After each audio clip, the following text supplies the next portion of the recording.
सभी को पंडित सोमदत्त शर्मा का अभिवादन।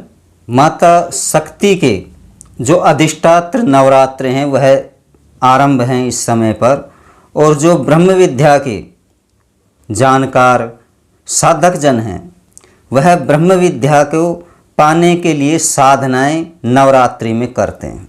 ब्रह्म विद्या में जो प्रथम जो बीज मंत्र जिसे कहा गया है वह माता का जो मंत्र है ओम ऐं ह्रीं क्लीं चामुंडाई विच्चे, इसके जाप करते हैं जिससे ब्रह्म विद्या जागृत होती है। हम इस बीज मंत्र का कितना जाप करें जिससे कि ब्रह्म विद्या जागृत हो।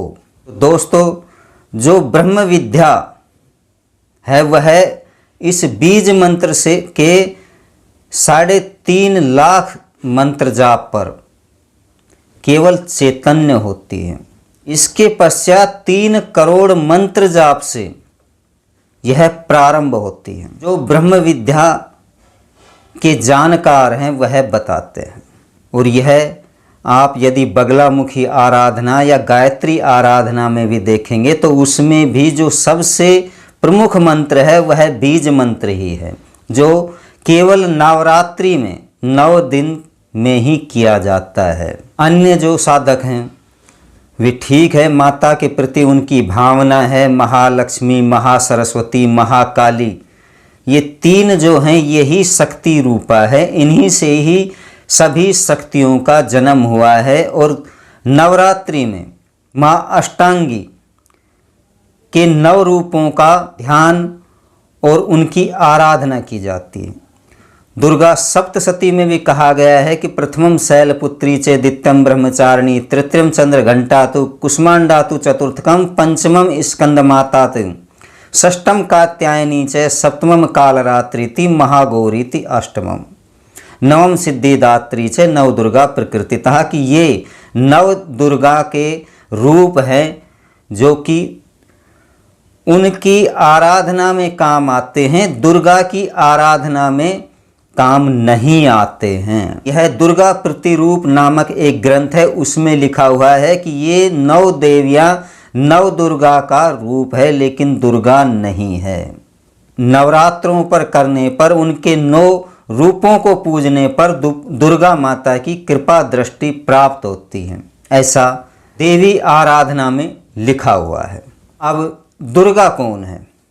दुर्गा सिंह पर सवार होकर आती है, वह त्रिनेत्रधारी है और वह 10 भुजाओं में अपने अस्त्र और शस्त्र लेकर आती है। और सबसे बड़ी जो उसकी पहचान है कि दुर्गा सिंह पर की गर्दन पर बैठती है, ना कि पीठ पर। महाकाली, महालक्ष्मी, महासरस्वती तीनों का एक गुण एकाकार होने पर दुर्गा बनती है, ऐसा दुर्गा रूप सार में लिखा हुआ है।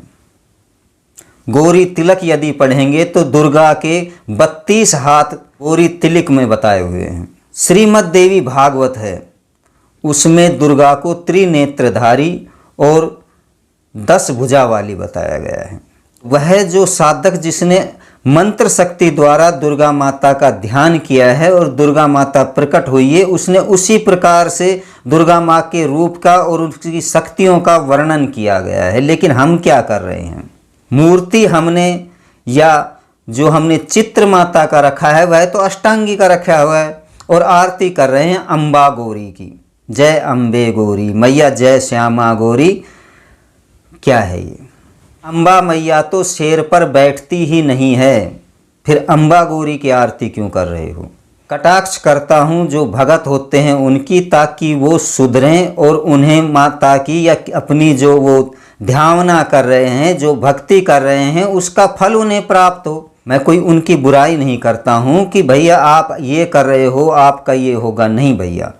जो शास्त्रों में लिखा हुआ है उसकी हम बताते हैं कि जिस प्रकार से आप भक्ति कर रहे हो उसका ठीक है, आपको मानसिक रूप से फल मिलेगा। लेकिन यदि आपने कोई इच्छित फल प्राप्ति है और आप अपनी इच्छा की पूर्ति के लिए नवरात्रि कर रहे हो, अपने भावना ली है, कि मैं 9 दिन तक एक पतासा खा करके माता की आराधना करूँगा और फिर यदि इस प्रकार की गलती करोगे तो कुछ भी नहीं होगा, केवल मानसिक संतोष होगा। और फिर भी कहोगे कि मैं इतना कष्ट उठाया, मैंने माता की इतनी ध्यान की, मैंने इतने पैसे बर्बाद कर दिए।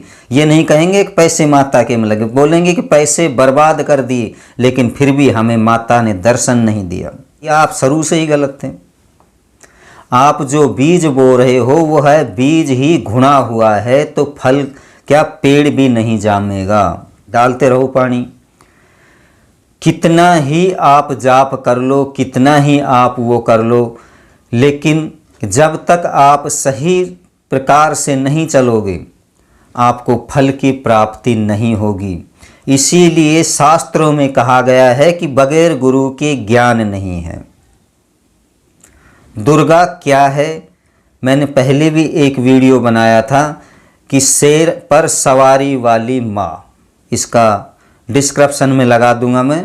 उसमें भी मैंने बताया था कि दुर्गा क्या है। यदि आप आराधना माता की कर रहे हैं और मंत्र आपने दूसरी माता का ले रखा है और ध्यावना आप किसी और माता की कर रहे हो, तो जैसे ही जिस माता का आप मंत्र जाप कर रहे हो शब्द पर ही देवता निर्भर हैं, यह ध्यान रखो। आप जिसका आप जाप कर रहे हो वही आएगा। और आप सोच रहे हो जो आपने चित्र लगा रखा है, जो आपने मूर्ति धर रखी है, वह तो आएगा और चला जाएगा। आप पहचान नहीं पाओगे, क्योंकि वह तो एक निमिष मात्र आता है। जितने पलक झपकती है उतनी देर देवता आता है, उतनी देर माता आती है और चली जाती है। भैया उसको करोड़ों भक्तों से मिलना है। यदि आपके मंत्र शक्ति में और आपकी ध्यान की भक्ति में दम है तो माता आएगी। ये दावे के साथ मैं कह रहा हूँ कि माता आती है, बुलाने वाले के मंत्र शक्ति में दम होना चाहिए, माँ जरूर आएगी। नमस्कार दोस्तों।